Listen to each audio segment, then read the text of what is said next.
Hello, everyone. Welcome to the HzE Discussion, where we talk about one certain topic and really get into it. I am Magua, and I'm Decisionist. We have a guest today. We're going to be talking with Miss Avenger Dalton. Hey. That's your cue.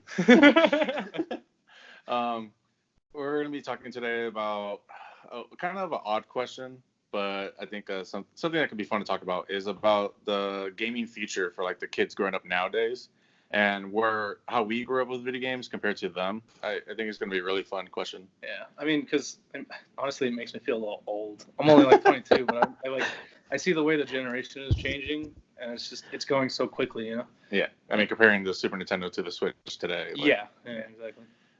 So I mean, do you want to tell anything about yourself, Miss Avenger, real fast? Well, I'm a little older than 22. So when I grew up playing video games, I played the Nintendo. And then the upgrade was the Super Nintendo, and the big advance from that was a handheld called the Game Boy. So coming from Nintendo console to a Game Boy was huge, and then of course today your video gaming is on your phones. It's not tied to a system like connected to television. And even though there was the Game Boy Advance or even Game Boy or DS or whatever handheld device you're playing, mobile applications go everywhere. Yeah. And everybody has it, and every child's parent has one. So, and they know that. I've seen like 4 or 5-year-old kids just playing on their phones and stuff, just like go to the doctors or something, and that's normally what you'll see or something, some social area.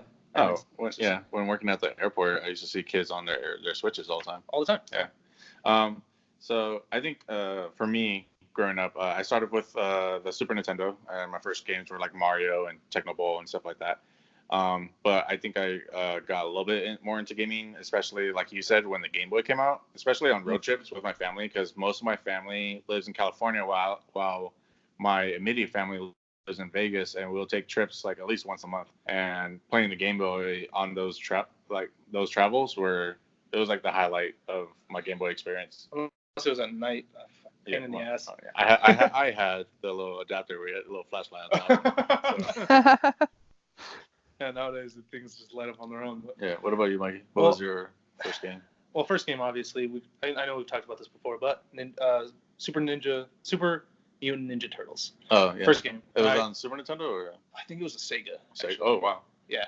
So I grew up on the Sega for a little bit, and then I think I really, really started getting into it because during Mario Brothers, and I remember just trying to smash away on the Teenage Mutant Ninja Turtles, and when I switched to Mario, it was different. You can't do that, right? You got to be a little strategic about what you do. Yeah, you got to think about it. Yeah, and so as like a 4-year-old or 5-year-old, I don't even remember how old I was, but when I first played it, I was just like, wow, I really gotta, like, just as a kid, I was like, wow, I really gotta think about this. Like this is like school, just fun. Yeah. Okay, so besides video games, like what you played and stuff, what was it like growing up, like your parents and stuff on you? Oh, on me? Yeah. I used to fantasize about always being a pro gamer, even before it was a thing. Yeah. Right. Really? Yeah, absolutely. Like it wasn't the same aspect of how people saw it. Like I always thought like, okay, it would just be great to like be able to play video games with people there and then like make a living off of it, And this strengthened when I watched the movie Grandma's Boy, actually. And my mom would always tell me, because she'd always get mad at me because I'd always love to play video games. She'd be like, "You will never be able to make a career out of it." Aww. It is. She always told me, she was like, "This is not Grandma's Boy," And obviously it was like a really big hit, but reasonably so. She wanted me to do well in life. She didn't want me to, she thought that maybe I was like gonna waste my life, And yeah, here I am. So, and she couldn't be more proud of me now. I always shove it in her face. I'm like, "Oh, here we go, Mom. Like you thought I couldn't do this, huh?"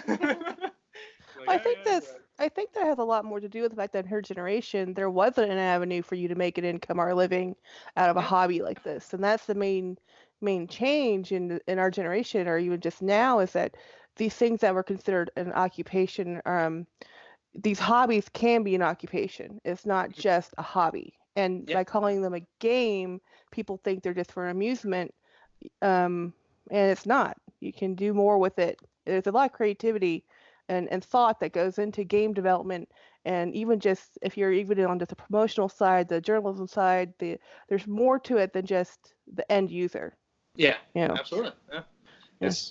It's growing. It's growing big, and I think people, especially this next generation coming up, has a chance more than ever to really make a dream career out of it. Yeah. Which is, sorry. It's funny because when I started with Nintendo, I was 12. That was the first time I played a video game. Okay. We didn't have any, because I'm 39, so I'm kind of in that generation that grew up with video games, but not when I was 4. And again, that's the big difference. Is now you have children, 4 and up, playing mobile apps and playing games that their parents hand them because their parents are playing.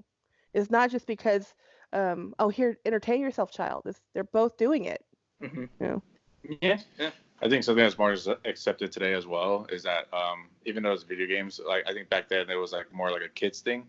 I think something that's more accepted today is that video games can be more adult stuff, and for everybody. Right? Yeah, I think for me growing up, I always wanted my dad to play with me, but he never wanted to. Like, every once in a while he would, but like he always didn't think of it as like something he could do. It didn't suit him. And for me growing up, it was like I had to be playing video games was like a reward. Yeah. I couldn't just play whenever I wanted to play. I had to like earn it, and I would take any chance away just to play a game when I could. But yeah, my parents weren't like so supportive in that. I didn't do what you did, the whole like pro thing. I never thought about it until like like maybe like 10 years ago, but definitely not when I was a kid. I just thought of it as something like was awesome and something I loved to do. How did your parents look at you at 12 years old playing video games? Oh, well, my parents had divorced, so I was a single parent. It was my father, actually. So he bought us, and I honestly think he bought us the console just to give us something to do that was quiet and out of the way.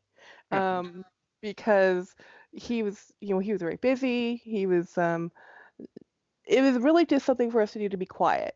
Because, I feel so that. he, at the same time, he would buy us the console and buy us the video game, but he wouldn't actually buy us more games. So with the Nintendo, I had Super Mario and I think 2 and 3. I guess I can't remember anymore. It's so long ago. And then when we got the Super Nintendo, it only came with, at that time when you bought the Super Nintendo, it came with a game. So you spent $150, you got a game with it. He never bought another game because he's like, you have a game, play one game. So for us, the Nintendo was just one thing. It was not different, multiple things. So if a friend of ours had another game, we would just share.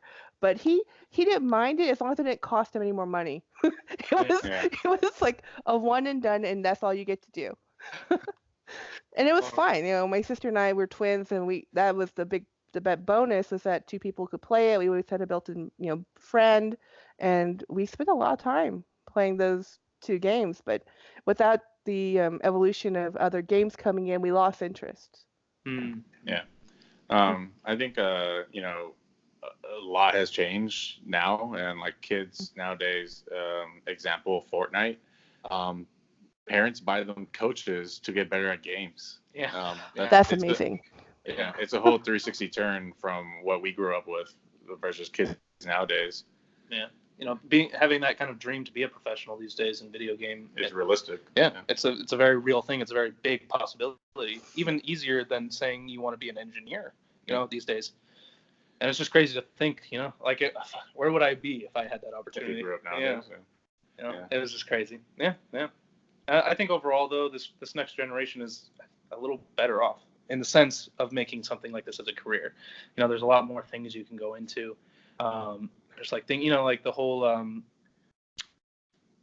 thing that happens where video game violence. They obviously they have to live with that as well. I think that's calmed down a little bit. A little bit, as sure. Far as, like people are like more like, okay, it's not really video games. People are just crazy. Yeah.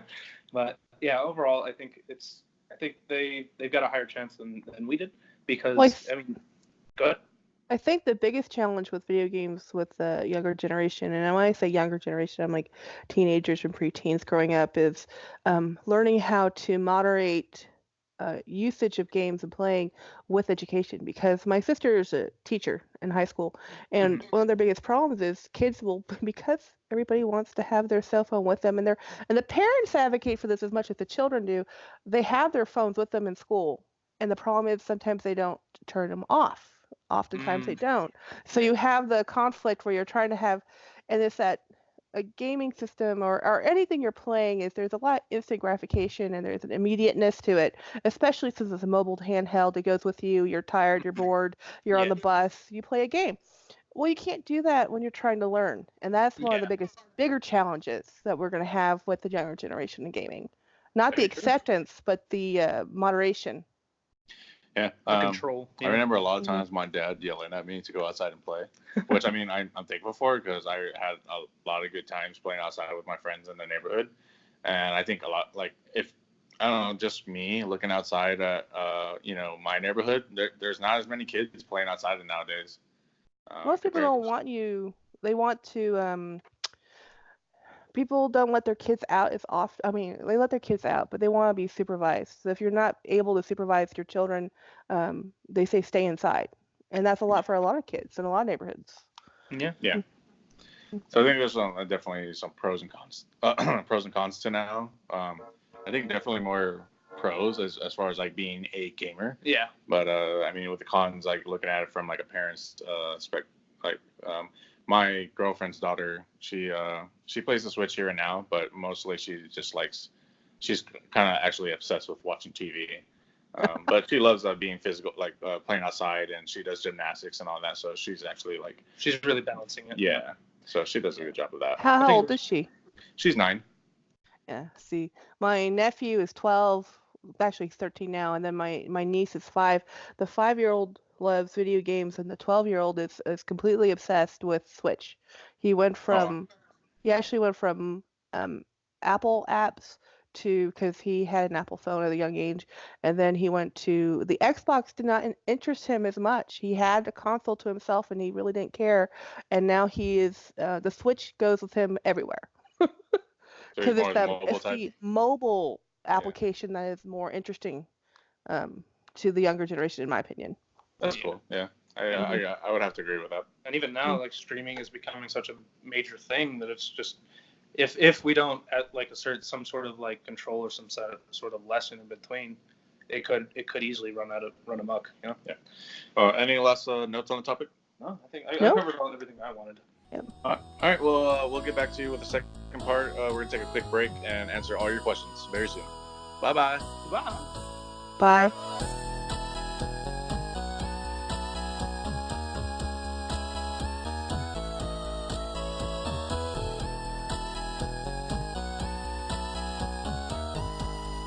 Hello, everyone, and welcome back. We're going to answer your questions from the club.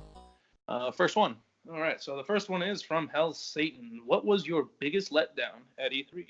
Mike, go ahead. I mean, I kind of wanted to take this question a little kind of different way, if that's okay. Sure. Expectations. Is something I wanted to talk about.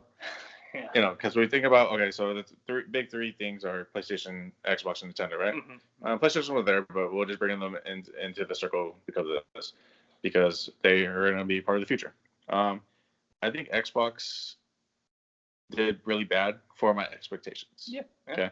And I think Nintendo did really good for my expectations, which were really low. I didn't expect anything from them, and because of that, they did pretty good. Yeah. So it's like, are we messing with it in our heads a little bit? And I think, because of this, PlayStation had such a great year with this next gen, or not great year, but decade with this past gen, that if they just do kind of the same thing, maybe we'll be disappointed in PlayStation 5. Yeah. I mean, I don't think it comes up too much to expectation. My expectation was relatively low for Xbox. Yeah. They let me down so hard last year. I was just like, we'll see what they say, right? And then I call it. I already knew it was already bad. I was bored the entire time. I mean, to answer your answer straight up, saying, Xbox, I was really let down. Especially like we didn't really get to see much about the new gen. Don't know what it looks like at all. And exclusives, Halo, I don't really care for Gears, and that's kind of it. Yeah, for me, it would be probably Bethesda. Normally, Bethesda, no matter what, even if they're going through some bad rap, they can do a really good conference for me. But I was kind of let down by the way they handled it. Like Todd Howard always bullshitting and lying out his ass. He's really good at that, you know. He almost got me. He was talking. He's like, "Yeah, we got all this stuff," and I was like, "Oh, no, not this time." But other than that, yeah, pretty much just for me, it was the Bethesda E3 conference for me.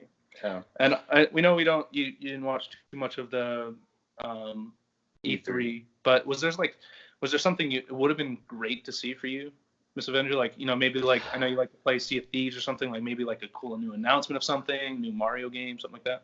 Well, to be honest, I don't follow E3 mainly because I actually attend the Penny Arcade Expo every year for the South. Oh, And okay. so I get That's all my awesome. news there. And if it doesn't happen at the Penny Arcade Expo, I don't care.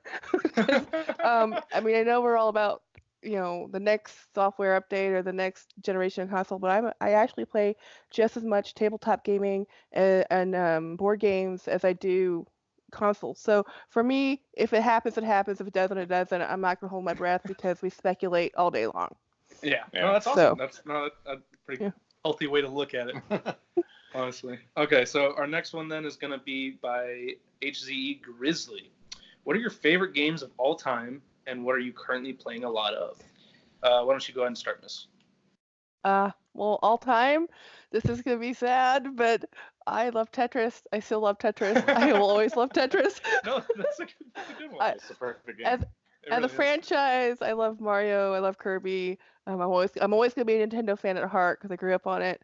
But currently, I am mildly obsessed with Sea of Thieves and Minecraft. All right. Mike?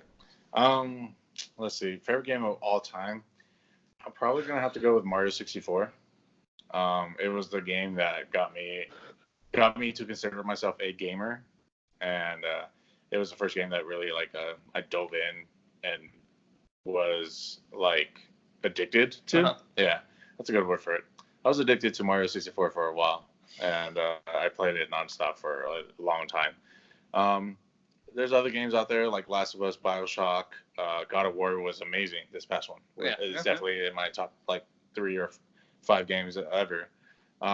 Also, another one is the first gen Pokemon games. Those are awesome, and I love those. But yeah, I definitely have to go with Mario 64 as my favorite. And what I'm playing right now, kind of a little bit of everything. I used to play a lot of Rainbow Six Siege. Now that my Xbox broke and can't load it up for me for some reason, I'm playing Overwatch, playing some Minecraft here and there, playing Dead by Daylight. Really fun. Just got done with game night with Misfit. That was really fun. For me, okay, so I got 2 answers just to go by real quickly. My all-time favorite, of course, is Metal Gear Solid 3 Snake Eater. That will never change, I think. I've always loved that game. It grew up with me the entire time, and it really brought out the whole sense of, wow, a game can have such a crazy fucking story and be so crazy good and fun to play, you know? It was the first time I really felt that. But the one I really loved also growing up was Luigi's Mansion. There used to be this time, and I don't know if anyone remembers, but they used to have gaming consoles in places like McDonald's. Oh yeah. Yeah. So I used to play all the time. Whenever we went to McDonald's, we go to a specific one so that while my mom was ordering and we were waiting for the food, I would be able to play Luigi's Mansion. I'd get through like half that game every time, you know? And then I'd have to go, you know, I know so many ups and downs of that. But currently playing, my answer is almost exactly the same as Mike's. It's just I loved playing Rainbow Six. We kind of fell off of it. And lately I've been playing a lot of Overwatch. Just got Metro Exodus, which is a fantastic game. And I just re-downloaded Metal Gear Solid 5. And I played the hell out of that thing. I got like 400, 500 hours of that on my, and I just restarted again. You need a life. Thank you. Yes. But yeah, that's pretty much what I've been playing for the most part. So quick question. Are you excited for the new Luigi Mansion? Yeah, I am. I didn't care a whole lot for the second one. I got to play a lot of it, and I didn't care to finish it. But this third one looks really fun, especially now that you got like co-op and stuff. I mean, we both have Switches, so it'll be fun to play. So I'm really excited for that. Yeah. Number 3 on the list is MsAvengerDalton. What game would you like to stream/play professionally? Reality need not apply. Yeah, that's my husband. Yeah. He did this on purpose. You want to start us off then? I would have to say if I did have to stream anything, because it'd probably have to be Minecraft or Sea of Thieves, because I love them both. I've seen a lot of streaming on Sea of Thieves as I play that game and follow a Facebook group. It can be hilarious, but there's a lot of dead time. So part of Yeah. streaming to me is entertaining the audience, Yeah. not just playing. And the games I play are not the most action intensive, so it would be interesting. But I could try. We play like 6 hours, and 4 of those hours are just sailing a boat. Yes. Yeah. So Yeah. my narration skills would have to improve.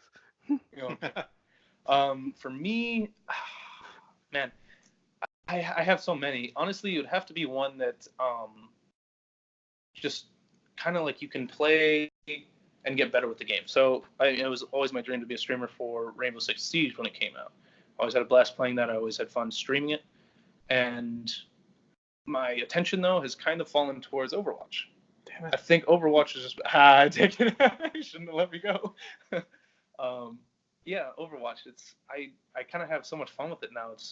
You don't have to be like that great to have a good time, you know? Rainbow Six Siege, if you suck, then it's not going to be very fun. No, it's not.